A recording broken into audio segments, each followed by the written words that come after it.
बाज़ औक़ात ऑनलाइन कोई सब्सक्रिप्शन ख़रीदते हैं जिसमें कंपनियां चंद दिनों का ट्रायल पीरियड देती हैं।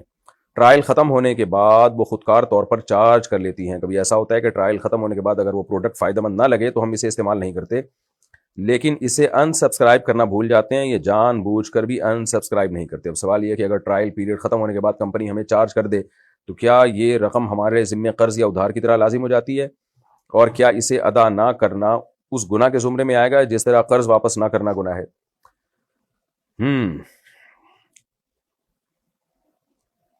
नहीं भाई, कुछ भी नहीं होता। उधार उधार अनसब्सक्राइब नहीं करते तो वो मुझे समझ में नहीं आया। जब आप अनसब्सक्राइब नहीं करते तो कंपनी आपसे चार्ज करती है, ना कि आपको कंपनी पैसे देती है। ये सवाल मेरे समझ में नहीं आया। अगर ट्रायल पीरियड खत्म होने के बाद भी कंपनी हमें चार्ज कर दे, यानी ऑटोमेटिकली चार्ज कर दे उसको, तो क्या ये रकम हमारे जिम्मे कर्ज होती है? आपके ज़िम्मे कर्ज नहीं होती। कंपनियां ऐसा करती नहीं है। अगर कर रही हैं तो वो कोई सहूलत दे रही हैं, उनका सिस्टम इतना ख़राब नहीं होता। मुझे अगर आप सवाल दोबारा भेज दें ना वाज़े करके, तो फिर मैं इसका जवाब दे सकता हूँ।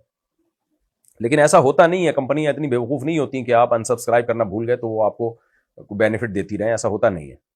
बहरहाल आप ये सवाल दोबारा पूछें, मुझे आपका सवाल पूरी तरह समझ में नहीं आया।